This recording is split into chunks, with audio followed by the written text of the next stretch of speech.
안녕하십니까. 일반보험의정서 석환입니다.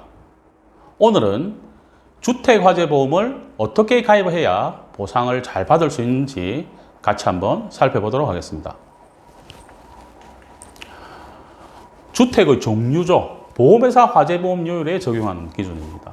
먼저 단독 다가구료율입니다. 단독 소유주로 전체 3층 이하이며 660평방미터 이하인 주택, 가구별로 매매나 등기가 불가능한 주택을 단독 다가구 주택 요율입니다. 연립 다세대 주택, 한 개층이 4층 이하이고 660평방미터를 초과하는 주택, 연립 다세대고, 아파트는 주택으로 쓰이는 층수가 5개 층입니다. 5층이 아니고 5개 층이 돼야 된다는 부분들이죠. 주상복합 건물 같은 경우는 방화구역, 제가 화재보험 시간에도 말씀을 드렸습니다. 되어 있지 않더라도 주거용과 상업용으로 구분해서 주택물건, 일반 물건으로 가입을 할 수가 있다는 부분들입니다. 그래서 단독, 연립, 아파트 세 가지로 구분을 한다는 부분들입니다. 다음 보험 목적물 종류죠. 주택화재에는 간단합니다. 건물, 주거용도로 인공적으로 축적된 건조물이죠. 그리고 일반 가재도구. 가재도구라고 하면 가구, 가전제품 이렇게만 생각하는 부분들인데 굉장히 다양하죠. 식량도 포함이 돼요. 쌀, 라면 이런 부분들, 연료 마찬가지 포함이 되고, 신발, 의복, 그리고 이불 이런 부분들도 다 일반 가재도구로 포함을 합니다. 다음 명기 가재도구죠. 보험증권상 기재가 되어 있지 않으면 보상이 안 된다는 부분들이죠. 귀금속, 귀중품. 세부적인 거는 또 뒤에서 설명드릴 수 있도록 하겠습니다. 세 가지 내용이 있더라는 부분들. 다음은 재물보험에만 있는 보험가입 형태입니다.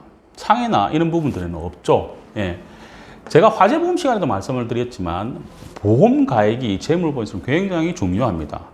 보험금 지급할 때 분모수가 되는 부분들이죠. 시가를 의미하죠. 그래서 보험가액보다 가입 금액이 많으면 불필요한 보험료를 납부하는 초과보험이 됩니다. 민원이 생기겠죠. 보험료를 많이 납부했기 때문에. 그리고 보험가액보다 적게 가입한다. 비례보상이 되겠죠. 일부 보험입니다. 가장 좋은 거죠. 보험가입 금액과 보험가액 시가가 같이 이렇게 가입되어 있는 부분, 전부 보험이라 하죠. 민원 발생할 수가 없습니다. 보상도 전부되고 보험료도 적정하게 납부가 됐더라는 부분입니다. 세 가지 형태입니다. 다음 방금 초과, 일부, 전부 보험에 대한 내용이죠. 가입 금액의 약관에 있는 내용입니다. 80% 이상, 주택 물건인 경우에는 보험 가액의 80% 이상만 가입을 하게 되면 실손 보상을 해주겠다는 부분들이죠. 예를 들면 1억짜리를 8천만 원만 가입을 하면 실손 보장을 해주겠다는 부분들이죠. 전액의 보상이 되죠. 가액보다 가입 금액이 클 때는 보험 가액을 한도로 보상을 해줍니다. 만약에 일부 보험인 경우에는 보험 가액이 해당 액보다 적을 때는 어떻게 됩니까? 손해액, 보험 가액 80%가 분모수가 되죠. 보험 가입 금액이 되죠. 예를 들어 1억짜리를 보험 가입을 4천만 원 했다. 이런 경우에는 1억의 80% 8천만 원이 되겠죠. 가입 금액 4천만 원이 되겠죠. 50%죠. 8분의 4니까. 손해액의 50%만 보상을 해주겠다는 약관에 있는 내용입니다. 보험금 지급 계산 방식이죠. 참고하시고요. 다음은 단독주택에 대한, 아까 우리가 재조달 가액에서 감가를 한 금액 빼면 보험 가액이 되죠. 그 보험 가액을 산출하기 위한 재조달 가액의 단가표입니다. 단독주택에 대한 단가표죠. 많이 있는 조숙조, 슬래브죠. 이렇게 바닥이 콘크리트 쳐서 평평한 게 슬래브접이죠. 이런 게 많고, 그 다음에 조숙조 슬래브접, 치장, 외벽을 벽돌로 치장한 이런 부분들 많죠. 145만 원, 134만 6천 원. 이 평방미터당 내용이죠. 곱하기 3.3 정도를 하면 되죠. 단가표입니다. 재조달 가액에 대한 단가표죠. 다음은 연립 다세대 주택입니다. 조숙조, 슬래브접, 철근 콘크리트조, 슬래브접. 조라는 말은 기둥을 의미합니다. 기둥. 기둥을 의미합니다. 지붕을 즙이라고도 이야기를 합니다. 이런 경우는 지붕이구나 이렇게 생각하시면 됩니다. 1만 2천 원. 예, 187만 원. 빌라인 경우 지붕에 슬랍으로 돼서 기와로 돼 있는 부분, 벽돌, 외벽은 벽돌로 치장했다. 이거는 단가가 비싸죠. 187만 원 정도 됩니다. 예. 연립 다세대 주택에 대한 제조도 할 가액 단가표죠. 예. 다음 아파트입니다. 아파트. 예, 16층 이상 외벽 수성 페인트로 되어 있는 부분들. 15층 이하 대표적인 많죠. 이거는 주상복합에 대한 단가표입니다. 통상적으로 안에 있는 부속 설비들, 선광기나 냉방기나 전기시설이 다 가격이 차이가 나기 때문에 단가에 80% 적용해도 되죠. 아까 80% 이상만 가입을 하게 되면 실손 보상은 되기 때문에. 하지만 저는 이 80% 적용하지 않습니다. 적용하지 않아 보니까 대체적으로 일부 보험이 아니고 전부 보험이 되는 부분들로 되더라고요. 그래서 이렇게 단가표를 제가 말씀을 드렸던 부분들이고, 다음에 가제도구입니다. 가제도구. 가제도구는 아까 제가 말씀드린 내용처럼 신발, 뭐 양말, 뭐 젓가락, 숟가락까지 다 포함을 하기 때문에 일일이 조사를 할 수가 없죠. 그래서 손해보험협회에 보험 가액의 평가에 대한 책자들이 있습니다. 예, 그래서 가제도구 가액의 50% 미만 사고인 경우에는 보험 가액 간입 평가 기준에 의해서 보험금을 지급하더라는 내용입니다. 이 기준으로 하니까 크게 문제가 없더라고요. 그래서 뭐냐면 첫 번째가 그 가게의 월 평균 소득입니다. 그 다음에 가족 구성원 수. 이 내용을 가지고 가제도구를 정하면 되겠죠. 예. 월 평균 소득 금액별 조정 개수입니다. 금액별로 상, 중, 하로 따져서 금액이 차이 나는 부분들입니다. 계산을 해보니 월 평균 소득 400만 원, 4인 가족인 경우에 월 평균 소득은 400만 원이죠. 4,246만 원 구간이죠. 예, 60%, 2,500만 원. 그리고 가족 구성원 수 3,900, 4인 기준 55만 원, 예, 40%에서 1,582만 원. 합치니까 4,129만 원 정도. 그러니까 4천만 원 정도만 가입을 하게 되면 월 평균 소득 400만 원, 4인 가족들은 별 문제가 없더라는 부분들이죠. 네. 참고하시고요. 다음은 명기가제에 대한 내용입니다. 예. 뭐 유가증권이라든지 귀금속, 귀중품. 귀중품은 무게나 부피가 휴대할 수 있으며 일정 금액, 점당 일정 금액 이상이 되어야 합니다. 약관상 약간 틀린 부분들이 있습니다. 보험회사별로. 네, 참고하시고요. 3번은 대체적으로 공장에 대한 내용이죠. 장부나 금형, 목형, 소프트웨어 이런 부분들은 보험증권에 기재를 해야만 보상을 받을 수 있는 명기가제가 되겠습니다. 가제도구 적용 시 주의해야 될 부분들입니다. 주의해야 될 부분들. 예를 들면 학자의 서적이라든지 기생의 검은고 의류는 우리가 영업용으로 활용하는 부분들이기 때문에 직기비품으로 생각을 할 수는 있으나 통상 가제로 처리를 하게 됩니다. 그리고 농가의 경운기나 음악 등은 명기가제는 되지는 않지만 고가죠. 그래서 고액이므로 명기해서 아까 가족 구성수, 월평 소득 외에도 추가로 가입할 필요가 있더라는 부분들이죠. 다음에 동식물은 가제로 해석하지 않습니다. 하지만 화분이나 수족관은 가제에 포함을 시키더라는 부분들입니다. 그리고 많이 있죠. 안경, 틀니, 콘택트 렌즈, 또 그리고 와우, 귀에 장착하는 와우는 굉장히 고가죠. 예. 이런 부분들은 신체에 부착되어 있을 때는 뭐다? 예, 가제로 인정을 하지 않습니다. 분리되어 있을 때, 분리 상태에서 가제도구로 평가를 한다는 부분들입니다. 그리고 우리 은수저 각 가정마다 많죠. 사용을 하고 있으면 가제도구, 사용을 하지 않고 보관을 하고 있다? 예, 기금속이 됩니다. 기금속이. 이런 주의사항을 꼭 기억을 해 두셔야 될 것 같습니다. 다음은 이제 주요 특별약관이죠. 단가표를 건물이나 가제도구 단가표를 이제 다 받았죠. 보험 가액을 이제 산출할 줄 알죠. 특약들을 잘 또 활용을 하셔야 됩니다. 예. 가족 일상생활 배상, 일배체계는 가족 일배체계라고도 이야기를 하죠. 예. 올해 2020년 4월 1일부로 약관이 개정이 됐습니다. 과거에는 거주를 하지 않은 보상이 안 됐죠. 하지만 지금은 거주를 허락한 자가 살고 있는 주택, 그냥 임대를 줬다는 이야기죠. 그래서 임대를 주게 되면 두 채를 들고 있으면 한 군데는 주거를 해서 살고 있기 때문에 별 문제가 없는데 주거를 할 수 있는 부분들이 아니다. 임대를 줬던 부분들은 보상이 안 되죠. 하지만 약관이 변경이 됐습니다. 정권에 기재된 주택에서 사고가, 누수가 발생하든지 이런 사고가 발생을 하게 되면 보상을 해주더라. 예. 자기 부담금이 있습니다. 요번에 변경이 됐죠. 대인 없고 대물 20만 원입니다. 요거는 같은데 누수 사고가 하나 생겼습니다. 누수 사고인 경우에는 자기 부담금이 50만 원입니다. 50만 원. 예. 기억해 두시고요. 다음은 임대인 배상 책임보험입니다. 가족 일배체가 똑같죠.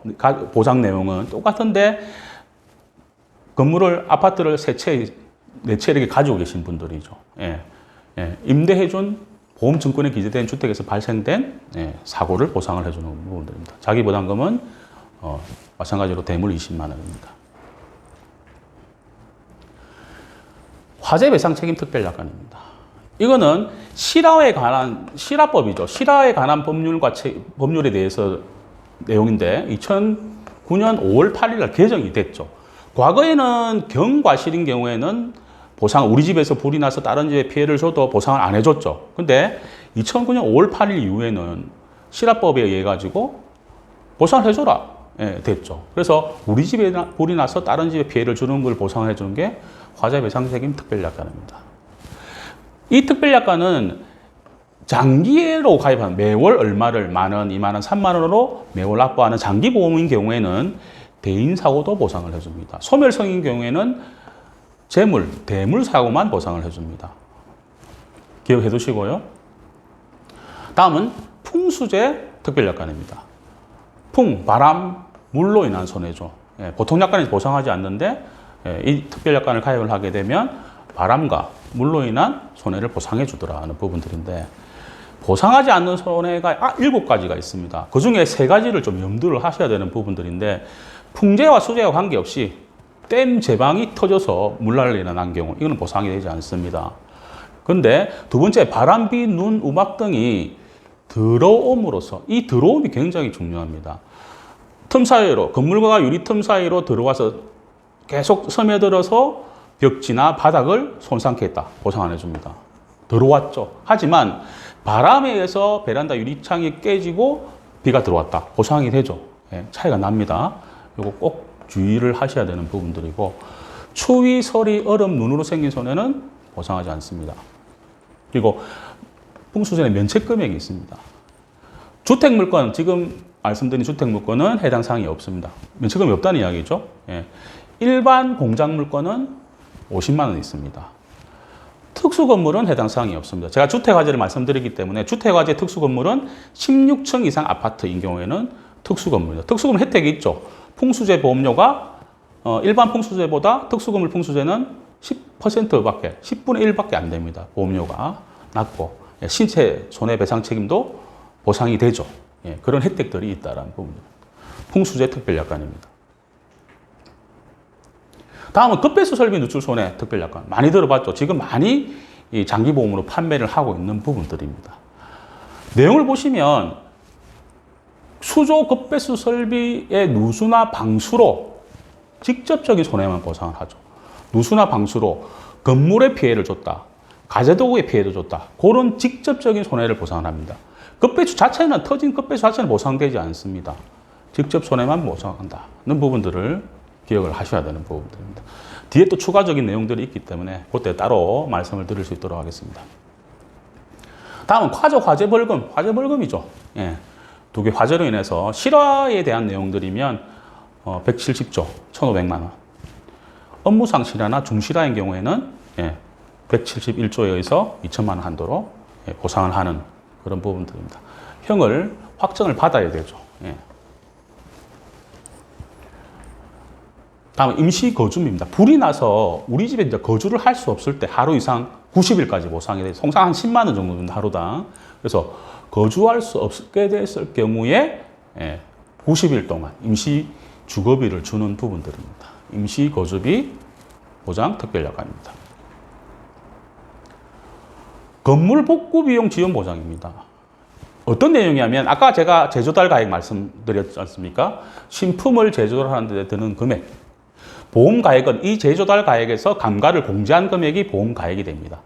제조달 가액으로 보험금을 산정한 금액 하나, 보험 가액으로 산정한 보험금 하나, 이 두의 차액, 제조달 차액이라 하죠. 차액을 보상해 주는 게 건물 복구 비용 지원 보장 특별약관입니다.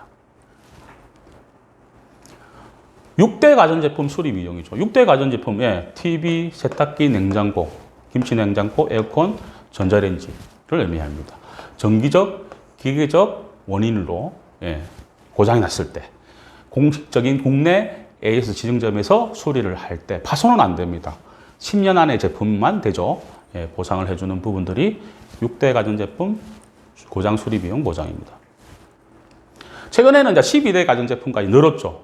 공기청정기, 청소기, 식기세척기, 어류건조기, 어류관리기, 제습기까지.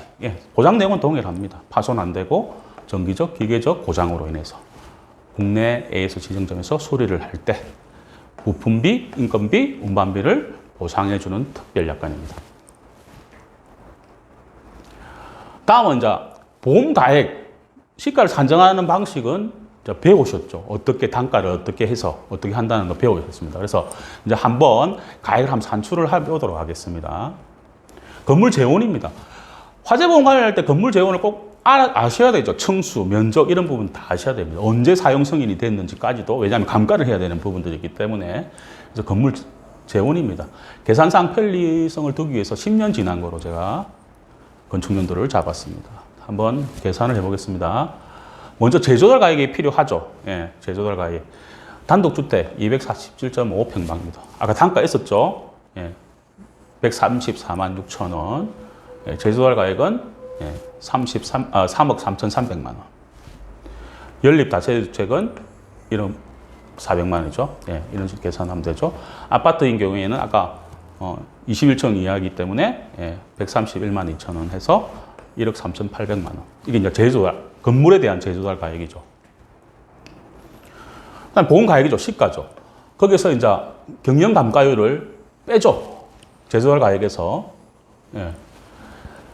단독 다가주택 조적조입니다. 조적조란 말은 벽돌이나 블럭을 쌓아서 미장을 해서 기둥을 만드는 게 조적조입니다. 그런 조적조인 경우에는 1년에 1.6%가 감가가 됩니다. 그래서 10년이 지났기 때문에 16%. 연립 다세대주택하고 아파트, 철근 콘크리트 기둥에 슬라이브 지붕 같은 경우는 1년에 1.07%가 감가가 됩니다. 그러면 10.7%가 되겠죠. 10.7%. 계산하니까 16% 빼고 계산하니까 2억 7,900, 9,300, 1억 2,300만 원이 보험 가액으로 나와 있다.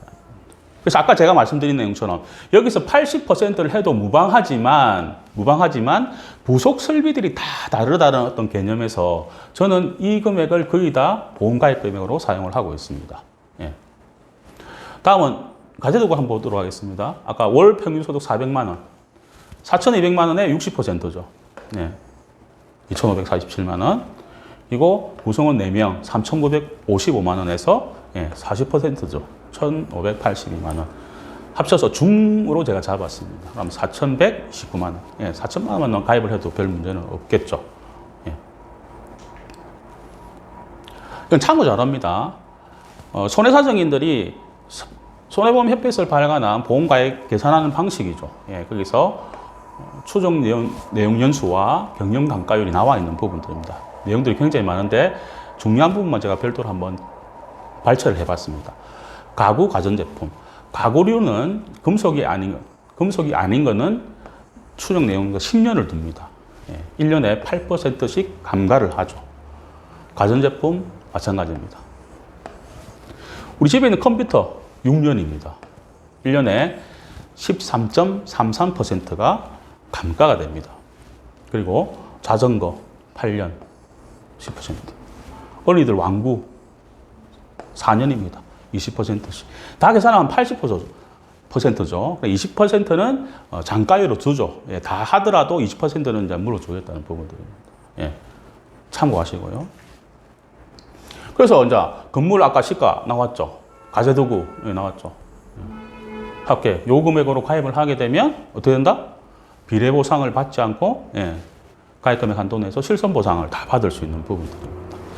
80% 이상은 약관상의 공장하고 재고자산 상품들이죠. 제외돼서 계산합니다. 그리고 공장하고 재고자산은 100%다 가입을 해야 된다는 부분들이죠.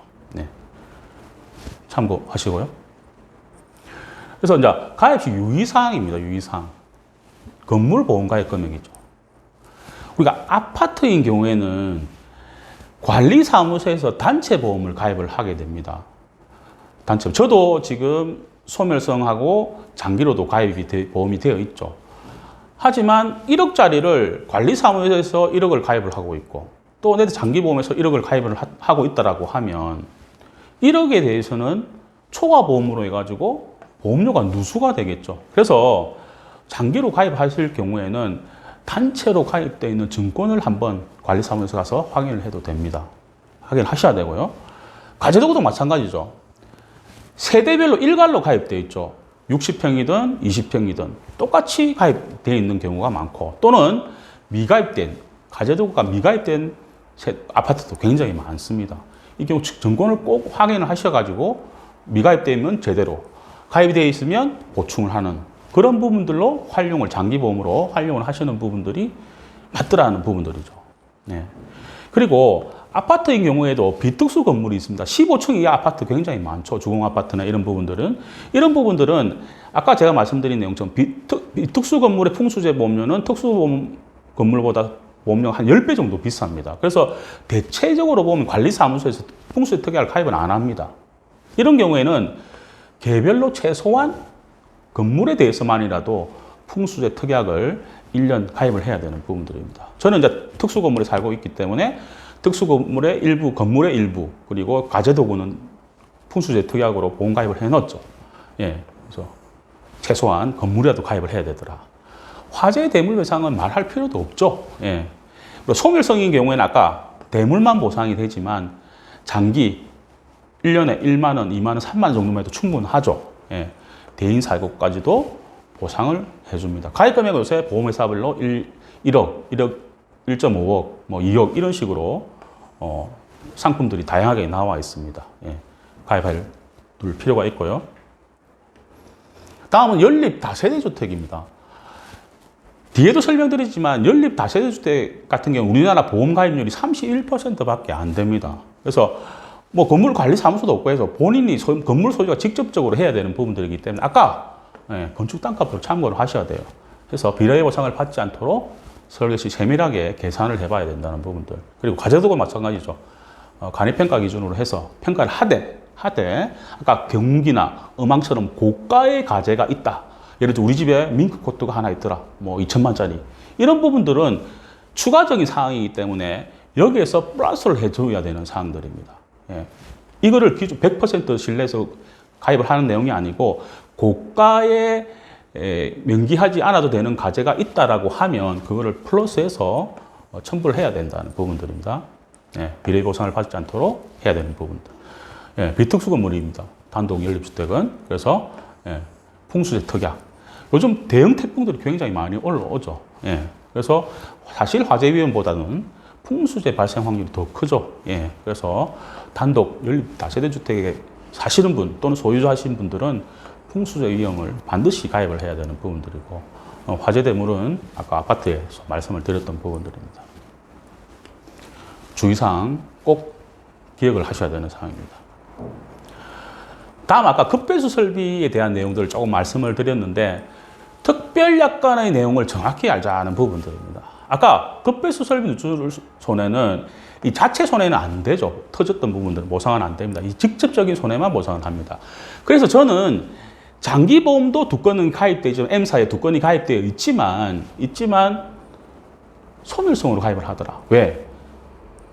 소멸성, 장기는 급배수 설비가 굉장히 작죠. 50만 원, 100만 원, 300만 원 정도밖에 안 됩니다. 하지만 직접적인 손해로 건물 및 가제도구 가입 금액이 화재 위험하고 동일하게 1억 5천, 5천만 원 이렇게 동일하게 가입을 하게 되면 동일한 1억 5천, 5천까지 이렇게 보상을 받을 수가 있죠. 제가 일례로 4,300만 원까지 급배수 설비 누출 손해 보험금을 지급한 사례가 있습니다. 굉장히 작죠, 장기보험은.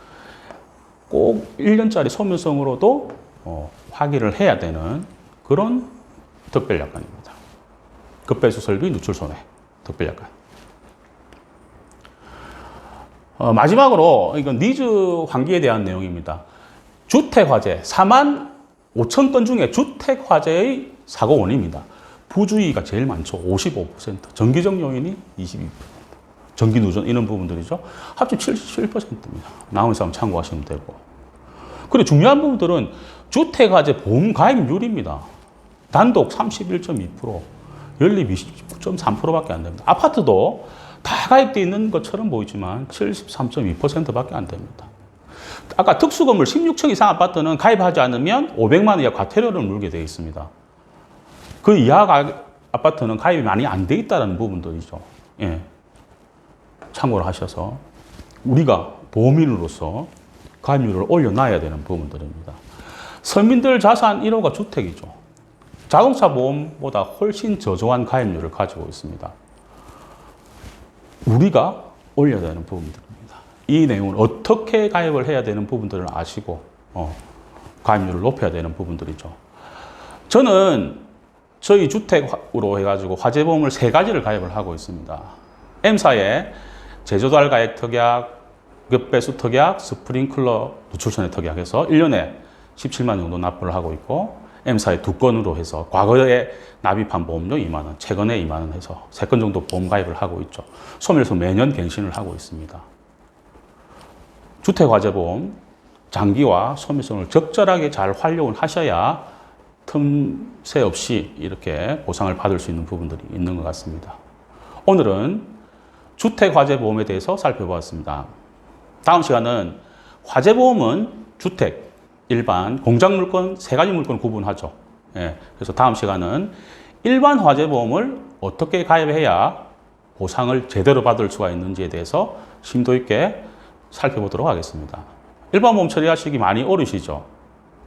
어려운 점이나 궁금한 내용이 있으신 분들은 상단의 카카오 채널에서 일반 보험의 정석을 검색하시거나 연락 주시면 성심성의껏 도와드리겠습니다.